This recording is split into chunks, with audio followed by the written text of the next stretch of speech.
Welcome back to the C Show, a Sixers podcast. What? For your common fan, whether you are new to the Sixers, you're Well, coming back common because fan. of LeBron, or you've been here the whole miserable time. I'm Connor. I'm LeBron fan number one, Jared. I'm Charlie, and I'm very confused. LeBron James is a Sixer. This is now a Sixers podcast No. because we did it. Nothing else matters. We finally honestly. did it. LeBron James and I are gonna live and work in the same city. I think maybe we'll meet and there might be something there. I was seeing that there are reports that LeBron might live in New York City and commute to Philadelphia. I did see that today, which is because it's a 45-minute chopper ride. Funny. Oh no, LeBron! No, Please, no helicopters. I can't handle that. I will follow you, my king. Yeah, I thought NBA players were like, "Hey guys, we're not doing helicopters for a while."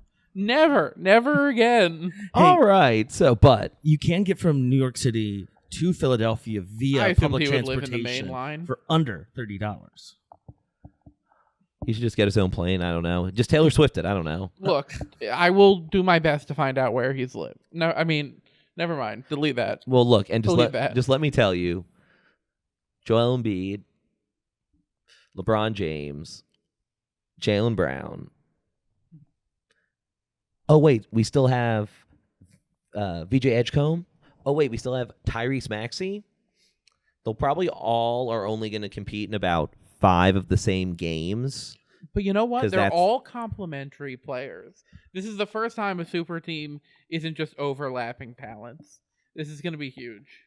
This could be dangerous. The league could be on alert.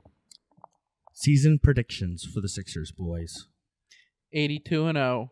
Yeah, undefeated. 4-4-4-4. It's over. How But many yeah. triple doubles does LeBron get? He gets 25, but they're almost exclusively like 11 points and then like 12 or more rebounds and assists. Here's my prediction. Mhm. LeBron averages 18 points, 9 assists, 7 rebounds. Maybe 6.5. Sixers in 4. In 4. Connor, Sixers in 4. I have a serious question. You trusted the process for this long. Was it worth it? Like, seriously. It's always been no worth it. kayfabe. No. It's funny. Like, it's always been worth it, even with all the other stuff that has happened before and all the craziness. Mhm. Like, we had teams that were really fun. We got to see Joel play a whole bunch, a guy who people thought would never play, and he almost didn't. And like the idea was always you get enough good players, and then you attract a free agent. And LeBron is not the LeBron James of the decision, or when he went back to Cleveland, or even when he went to the Lakers, but you got LeBron James to sign with your organization with his express thing being like, I think I can help elevate to a championship. And we saw in the Philadelphia Business Journal what they're the low end of the estimates is like $250 million of economic impact. Yeah, I LeBron think is it gonna was bring like to the between area. 240 and 350 million, something like that. Like, but again, like that was the plan all along. You get enough picks, you hit on the right guy eventually, and you get free agents to come. We hit on multiple great draft picks. If you really want to go all the way in the Wayback Machine, we say thank you, Mike Muscala, for That's that right. 3 in That the is bubble right. that allowed that pick to fall out of the top 20. That was top 20 protected. That became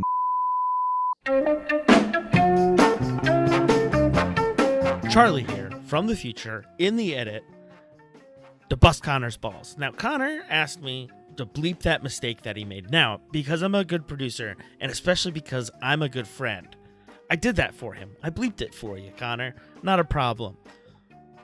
But now you get to tell the audience why you made a mistake and why you f***ed up. You f***ed up. You f***ed up.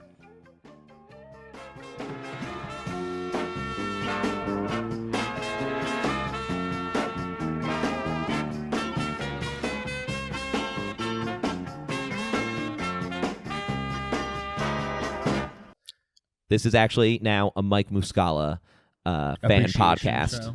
show. This is now a Timothy Luwawu Cabarro fan podcast. This is a B-ball Paul Reed that's a appreciation real one. podcast. That's a real one. What about Nerlens Noel?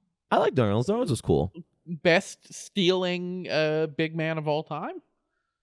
Like, I think so. The worst was Jalil Okafor. Jaleel Okafor, that was a statement. Getting in fights in bars outside Boston look with up his how fake. fast he was going across the Ben bridge, Franklin, the right? Ben Franklin. He was going like 90. Yikes. I thought it was faster than that, brother. It might have been over 100. How can you do over 100 on the Benjamin Franklin Bridge? It was in the middle of the night. Oh, yeah, true. Like, crazy style. All right, but remember, this is a wrestling show. And despite the wrestling that we'll be doing with the Philadelphia 76ers over the next season, we're also going to be talking about AEW Redemption today, plus the Divine Dominion defend their titles, and we're going to talk at length about Will Ospreay and the Death Riders. But let's get into it. AEW Redemption. This is The C Show. Yeah, he was going 108 miles per hour. Holy cow! Clap your hands, everybody, for Philadelphia 76ers. Stomp your feet, everybody, for Philadelphia 76ers. Here they come. Welcome back to The C Show. We're going to be talking about AEW Redemption. It's the first AEW pay-per-view in July. It's also the first AEW pay-per-view in Montreal, Quebec, Canada. They really leaned into the French-Canadianness of it all in the 0 hour, in the buy-in. They brought out Matt Menard to introduce the Rougeau family. They spent a good 20 minutes speaking to the crowd in French. Rocky Romero storms out, complains about it, yada, yada, yada. Jeff Jarrett, Mick Foley, Renee Young, all great faces to see on the buy-in. Again, giving it sort of that sports pre-show feeling. And Renee has been doing a lot of like that sort of ringside action update, which has been fantastic. In the 0 hour, in the AEW World Trios Championship, we've got the Lethal Twist versus the Conglomeration. And the Demand joined commentary, probably one of the worst commentary experiences I've had, just as somebody who doesn't like a lot of different audio sources crisscrossing each other and gets distracting. You've got the Demand, so the three of them. You've got Nigel. You've got Excalibur. You've got Jeff Jarrett as well. It was a little. This is why I'm glad my contract doesn't cover the 0 hour. I was enjoying some grapes and cheese. I was trying to figure out what else we could watch or manage to do while they wouldn't stop talking French at us. And so I'm glad I'll be able to clock back in after this one. I just think it would be really funny to have like a 14-person commentary crew. Listen, some highlights here out of this match are Vanilla Baby Blake Christian hitting a 450 splash. Kyle O'Reilly ankle lock on Johnson, and which is broken up by Lethal. Lethal caught after the elbow drop trying to pin Orange Cassidy, countered Stun Dog Millionaire. However, the finish here is strong, tossing Johnson into the air, hitting the backbreaker, 1, 2, 3, and it's over. The ending here of the 0 hour is the lead up into the 6-man ladder match. So all of the intros, all of that good stuff. So before I hand it over here to Connor, I'll give you the intros for the 6-man ladder match for the number 1 contendership for the AEW International Championship. Jack Perry versus the Beast Mortos versus Commander versus Speedball Mike Bailey versus Nick Wayne versus El Clone. Absolutely loved this match. It was such a great way to kick off. I love a ladder match too. Always fun stuff you can do. Like I remember watching it, we talked about how we're like, there will be a point where every single person will be on a ladder and all of them will get tipped over. And then Beast Mortis did just that for us, literally knocks everyone off the ladder. And then Perry pushes his ladder over. Like, oh my God, guys. And then again, we got a crazy table sequence here.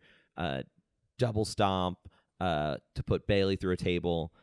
Perry does Hurricane Rana, and Beast Mortis misses most of the table and slams both his legs off it. And you could tell it hurts so bad. That looked so uncomfortable. And then we got a spacewalk across the ring to put Nick Wayne through the last table that was set up. Like, absolutely beautiful. What do you guys have to say before we get to the finish here, which, fantastic. In the first half, sort of like the early part of the match, Wayne had a huge cutter over the ropes onto the floor. That was awesome. Nick Wayne, that's somebody to be watching in AEW right now. He's a Ring of Honor standout, of course. Off the ladder, Commander being driven to the mat. and Perry hitting the Canadian Destroyer on Wayne through the ladder as well. People complain. People that I talk to are like, "Oh, there's too many Canadian Destroyers." That was a good Canadian Destroyer, I'll tell you what. I think it was Beast Mordos. I don't know if I've ever seen this before. It was on the ground and he one arm lifted the ladder up or pushed it up while whoever else was on that side. I thought that was like a cool spot. No, that was very cool. And in the end here, we have Speedball Mike Bailey climbing the ladder, securing the contract, but not before he delivers his Ultimo weapon, his full flip double knees to Beast Mortis, who was set up on a ladder between the middle and the top turnbuckle. And I was like, I don't know if he can get high enough to do this. And he cleared it by jumped so unbelievably high, hit it so clean, climbs the ladder, wins. The one Canadian I feel like I can always be happy for is our hero, Speedball Mike Bailey. You want to hear something nice? And another reason to feel nice about Speedball Mike Bailey? Yeah, I love Speedball. So Speedball's been wrestling for 20 years. It was the first time his mom had seen him wrestle, and she got to see him win in a huge match to kick off the pay-per-view in his hometown. How old is Mike Bailey? That's really He's cool. like 35. Oh, Yeah. I know, right? damn! I'm young. Yeah, all right. That's crazy. For our next match, we have the Young Bucks of Matt Jackson and Nick Jackson taking on and defeating the Death Riders, Jon Moxley and Will Ospreay. Man, this really opened a big old can of worms here, man. This match especially with and I won't even get ahead of myself. We'll talk about it at the end. So just about this match, right? Mox was awesome. Huge DDT on the floor. A double stomp launched into a power bomb by the Bucks. Like, that will always get me when they loaded him up on the ropes. And like Ospreay kind of gets this like gladiator, looks up, and it's thumbs down kill moment. Mm-hmm. He just can't bring himself to do it. Yeah, no, incredible stuff. Will gets all in, but is he? He comes out with the Death Riders, the backbreaker on Matt Jackson, Cazadora into a stunner by Nick. It looks like Nick Jackson's knee may have given out, but he starts striking like there isn't a problem after that. This was a good match. I like this. Yeah. Why don't we just talk about it now? Yeah, do it now. You know what? Yeah, I'm just gonna say what I gotta say. I love this match so much because I've never seen a Jon Moxley and a Will Ospreay in this sort of like, what do we call them, party match? Because in the beginning, this really still was that. They were hitting nonstop finishers. There was high flying. It was like well choreographed. And like normally with that, it's a lot of like the younger guys. Normally the Young Bucks are, the most successful or, longest tenured party in it. So to see Moxley do that was super cool. Mm-hmm. And then I would say this match is like what I would show someone if you ever question the concept of storytelling through the match. Yeah. Like the match being a story in itself. It was kind of like I was reading it as it was an initiation for Will. Yeah. I mean, they literally said, here, you have to finish this man. Yeah. Like, I was thinking when they were playing out this match, they were, commentary was talking about, is the ref thinking about stopping the match because Nick Jackson is so hurt and so injured? And I was like, weird. I've never like heard them go that angle. So for them then to like play it up again with like, oh, he's had head injuries. Yeah. It's like, do I take this kill shot? Am I being blooded in to this gang? And Ospreay just like not being able to do it. And then like further, Mox going crazy. Mox goes full murder hobo. Ends up eating Cher. And like they lose because of it. Because of the desire just to kill, without any restriction, without any thought. And well, just right, and again, the idea is Moxley sees it as doing what needs to be done, right? Like again, his frame of it, and again, we'll get to it more later because let me tell you, this ain't over tonight. No, I was, when I was watching this match, I was like, damn, this is super cool. Like we're starting to see that because we knew Ospreay and the Death Riders was like an odd marriage. So, you figure in a long time it would play out, but it plays out. Next, we roll into Kyle Fletcher versus Bandito for the AEW International Championship. Man, keep everything on Kyle Fletcher forever. Like, Yeah. oh my God. Like, and I love Bandito. Bandito did so many cool things, but it's like, Fletcher's so good, man. When Kyle Fletcher puts on clothes, it's technically a condom. Because he's a human made entirely out of penis skin.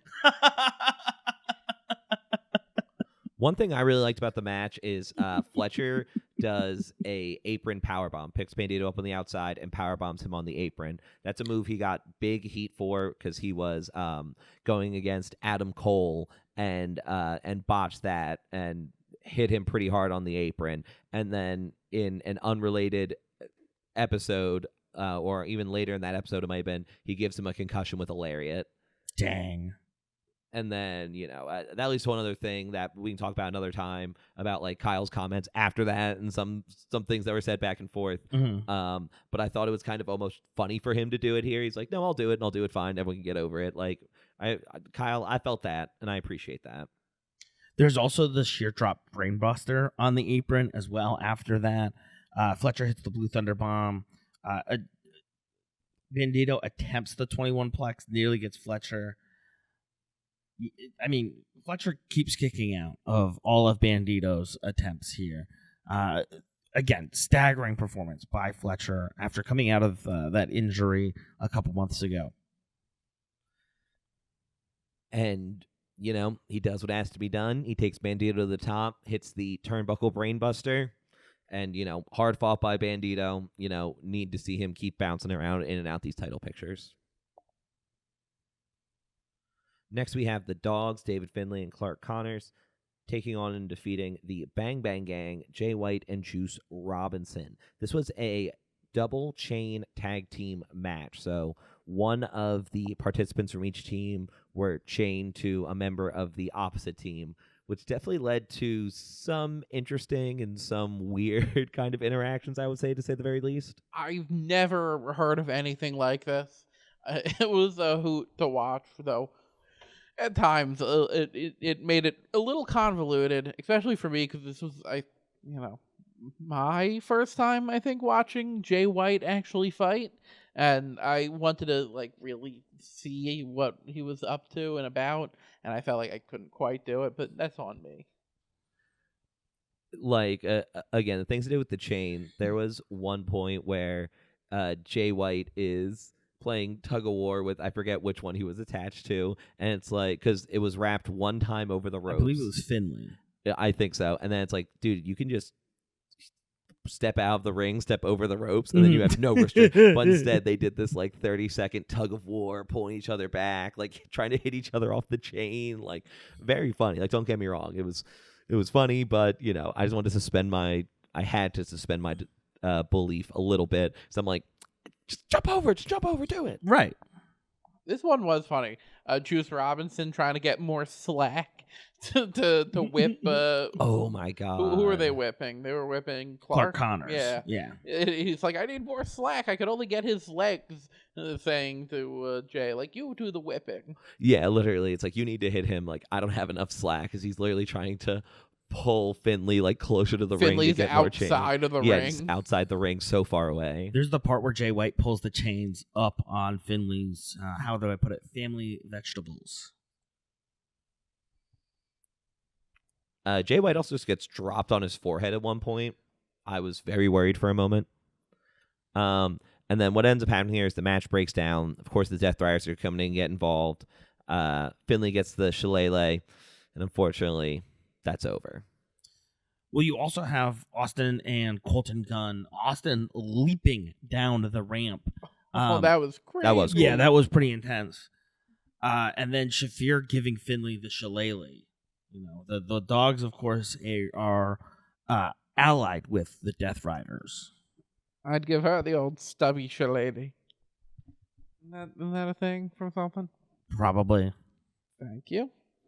Wasn't that the name of the bar Peter's dad? They find Peter's dad at in. Oh, that might be. In when he finds out his dad isn't his actual dad. In Family Guy. Yeah. Yes, and then there's a great song in that scene, the drunken Irish fool. Drunken Irish dad. Yeah. Real quick, we jump to the back and Ospreay's there, and Mox comes up and says, "You have one chance to catch the wave. If you don't pull the trigger, I will." I didn't think it was going to blow up so soon, but now I can't wait to see where it goes. Next, we have Hikaru Shida taking on Maya World for the AEW TBS Championship. Maya finally got her flowers. Thank goodness.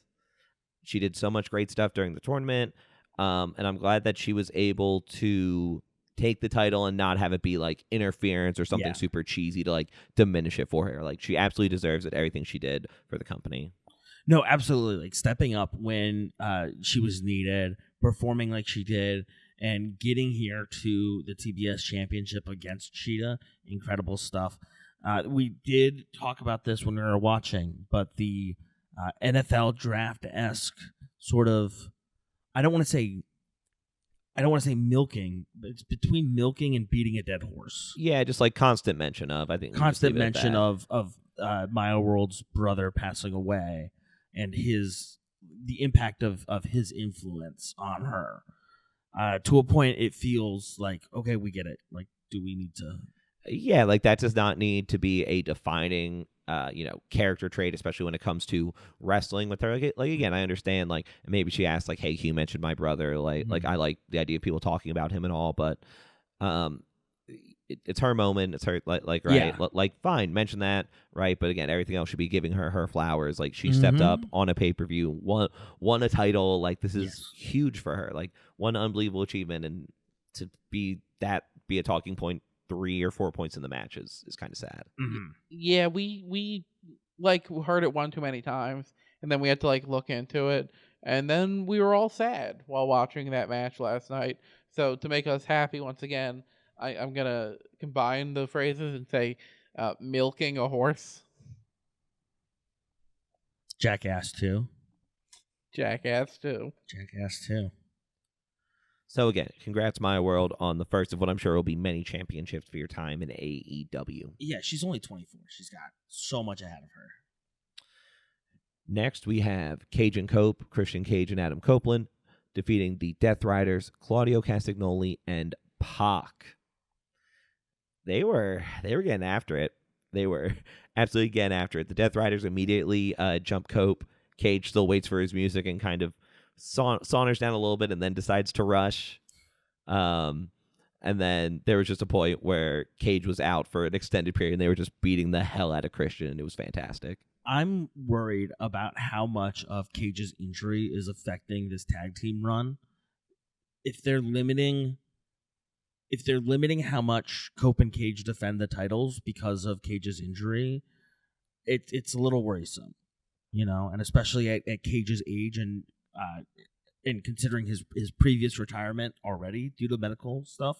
It's hey man, we gotta be careful here. Fortunately, it feels like the end is in sight.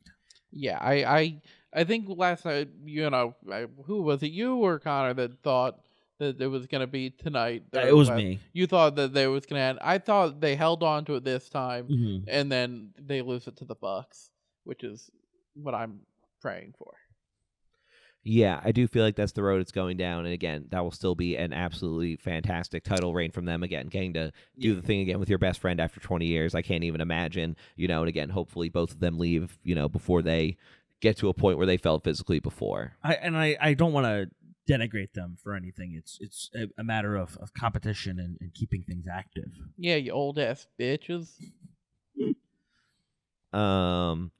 For the next 23 minutes, I think I was looking for snacks and bevies. The Painmaker. Wow, Chris Jericho looked so bad. Versus Tommaso Ciampa. So bad. On Collision, McGuinness was claiming that The Painmaker is influenced by A Clockwork Orange, the Stanley Kubrick film, the last rated X film to be nominated for Best Picture at the Academy Awards. Jericho did look awful. He looked straight up he looked like a hot dog. I mean, He looked like the Joaquin Phoenix Joker before he becomes the Joker, but somehow with like less personality, like less charming. you want to talk about charming? Talk about Tommaso Ciampa putting on a Bruins jersey in Montreal, of course. The Do you Montreal have anything to say, Canadiens. Kat? Oh, cool. We got that. Hell yeah. Thank you, Kevin. That's staying in. Of course, Ciampa putting on a Bruins jersey, the Boston Bruins and Canadiens, two of the original 6 NHL teams, a long-standing rivalry goes back over a century. Ciampa even tries to 3-count a Yuppie plushie. Jericho brings out the tacked pucks. So, and then, the spot that, the worst spot of the match was the sandpaper. Was the dueling Oh, that sandpaper was bits. brutal. That was awful. I don't like know. in terms of like hardcore, like I don't know, because obviously I'm sure it was the camera angle, like the way they finished with the drill, like Mhm. that's brutal if that's at all. You're like, you ever touch one of those by accident while they're going? Like, Yeah. imagine on purpose, brother. oh, true. Barbed wire table, barbed wire mirrors, tabanach in my notes here. Judas effect with the tacked pad, and Jericho uses the drill. Ciampa taps out. There are several moments where Ciampa and Jericho try to break holds, but this is a no holds barred match. There are no disqualifications, no countouts, no rope breaks, no anything. So, if this was Tommaso Ciampa and maybe somebody else, this would be more highly rated. But because it was Jericho, I feel like everybody in this room is a little disappointed. I don't know. For me, it's the fact that they could do some of that stuff. And again, I guess because it's a pay-per-view, but like the match that we saw between Stat and Sheeta was like lights out, and it was like nowhere near some of the crazy stuff they did. And again, that's the difference of cable versus pay-per-view, I'm going to say, but still, it's just like A Philly street fight? That yeah, was not yeah, a the Philly lights street out fight. Philly street fights. Like, Next, we have Andrade El Idolo. Oh, we're not going to talk about Mick Foley getting bonked by the Divine Dominion. I don't know. I was honestly thinking about it later, and it just kind of made me sad that I'm like, I wonder how much he knows what's going on. Like, and I love Mick. Sometimes I'm Mick just like, knows. I wonder. Mick knows. Mick was playing into it. Like a little bit, but he also was getting like, Lena to break. Lena was almost about to break. that was awesome. Where he was barking. Woof, woof, woof. I think he wasn't joking, and I think he went home with both of them. I'm afraid he might think he's a dog. I bet he is a dog. Now we get to go to Andrade El Idolo defeating Mark Davis for the AEW National Championship, taking another title from the Don Callis family. Let's put them all in the conglomeration. All of them can just go that way, or everyone can join the conglomeration.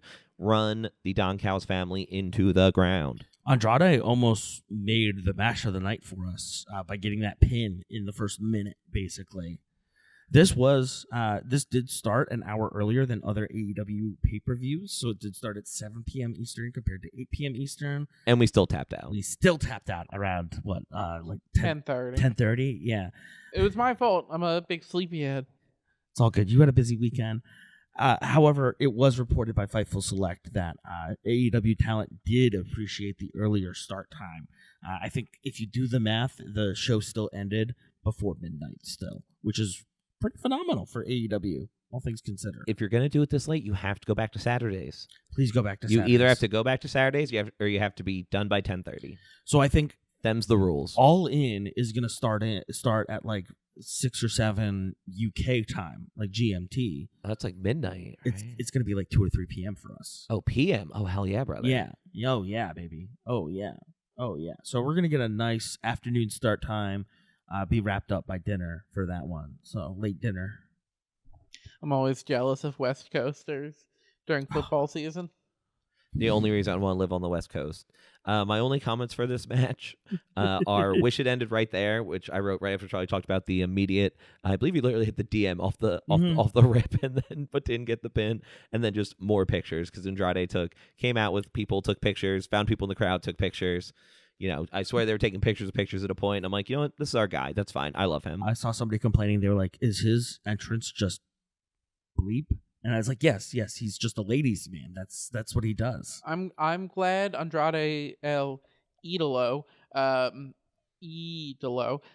glad Andrade El Idolo has a title, and he's solo and independent, and I would like to see all the factions lining up to court him like the ladies ringside do. The Bachelor. but Idolo. It's just for Andrade.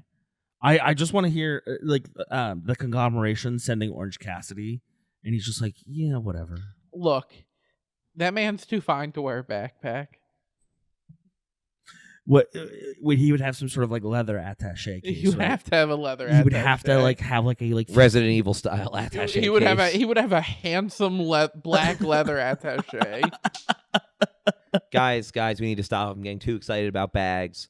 I want to get excited about the return of Willow Nightingale taking on Thekla for the AEW Women's World Championship and returning to the mountaintop, becoming the first AEW Women's Grand Slam champion. Thekla's outfit was sick. Yes. Like, great colors. I always loved the mask and all, Mhm. like, that she, like, again, just great look. And Willow looks like she is back and she had never left. Like, I thought I might see some ring rust. Something like, nope.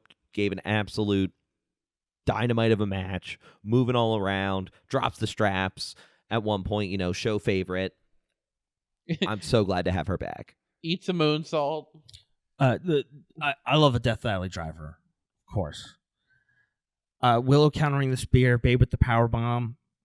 Sky Blue getting caught putting Thekla's foot up on the rope, but of course, Willow handily dealing with Blue, delivering a Babe with the power bomb on the floor.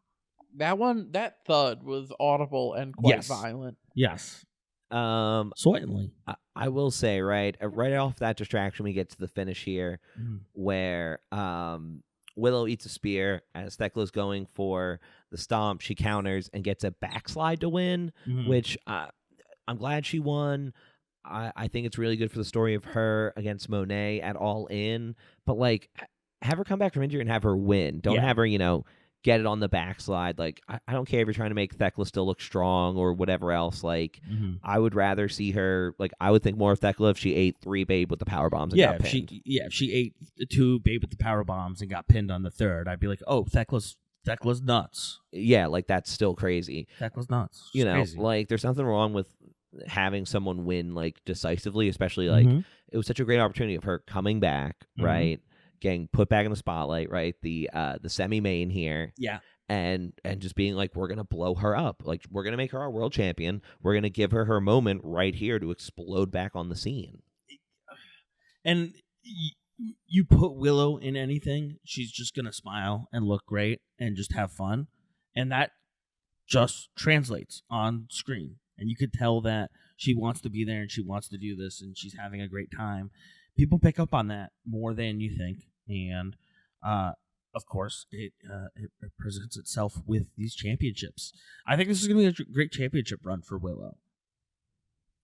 Yeah, I'm interested to see what they'll do with it. Fighting champion, of course, I hope. That's what got her in trouble last time, my God. And especially like the world championship, I feel like is usually less of a fighting championship. Well, True. Well, I don't know. AEW's always been different like that. Darby was a fighting champion, but MJF isn't.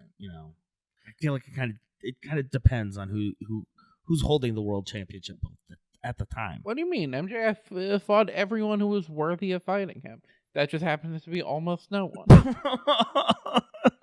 But the man who beat him, Kenny Omega, took on and defeated Kevin Knight in our main event for the AEW World Championship. Well, speaking of MJF, this was a match that was heavily pushed by MJF backstage.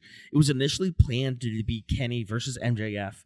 MJF still holding the belt and losing to Kenny here. However, things changed. MJF ends up losing the belt to Kenny earlier than expected. MJF pushes Kevin specifically for this match.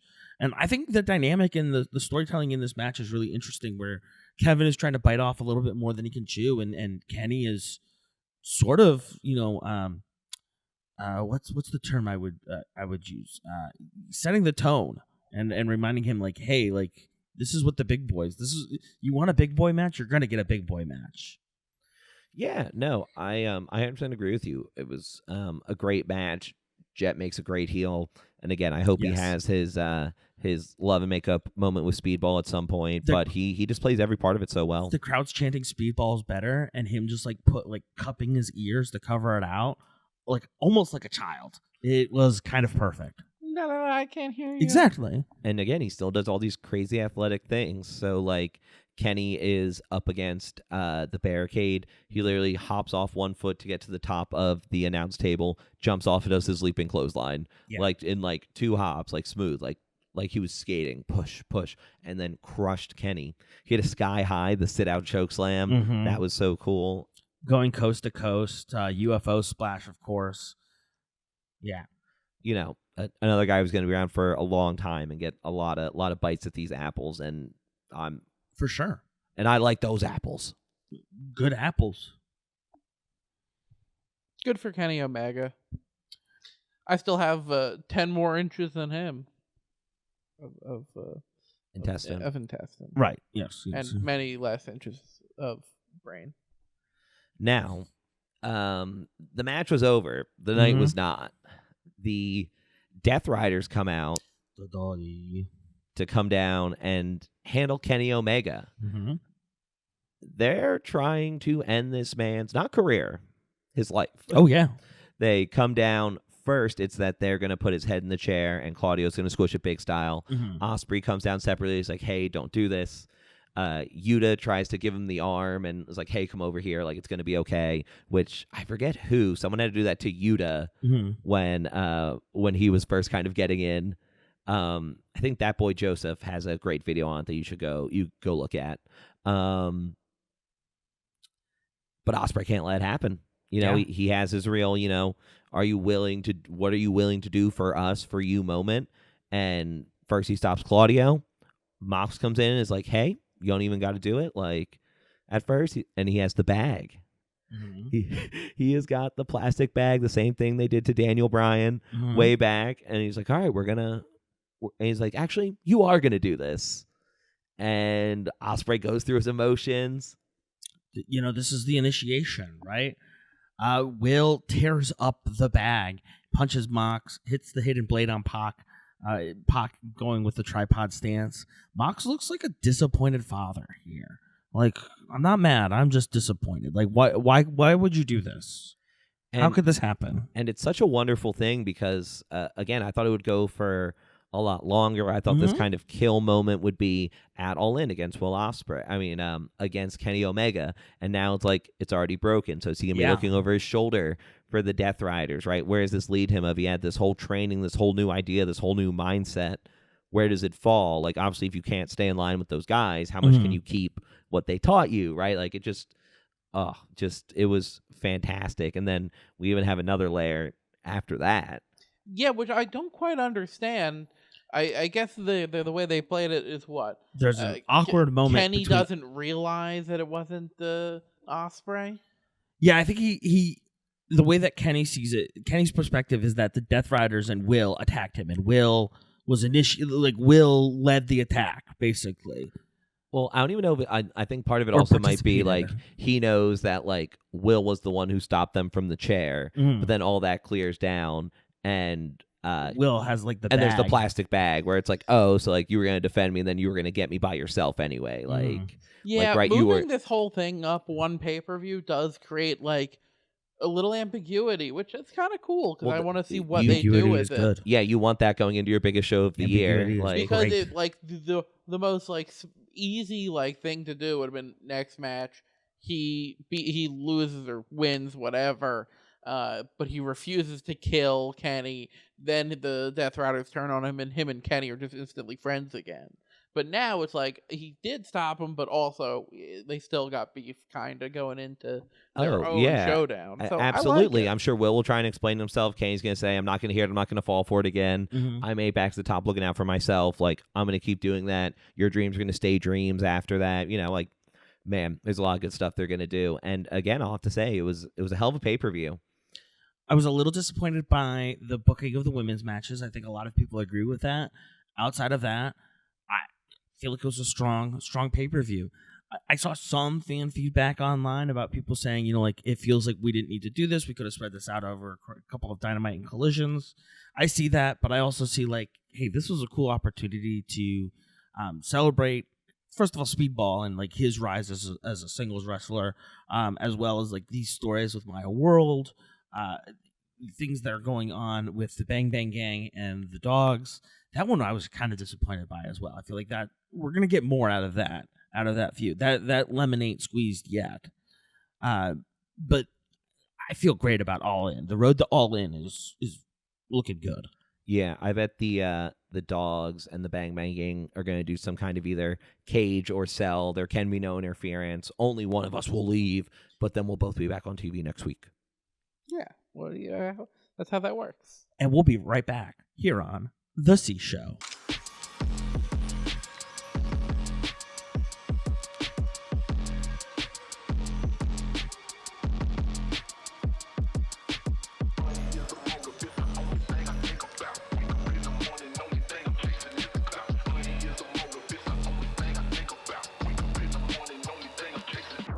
Welcome back to the C Show.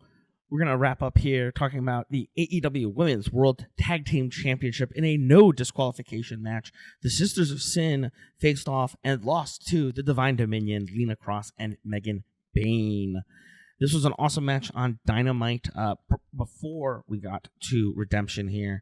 The Sisters, again, attack before the bell.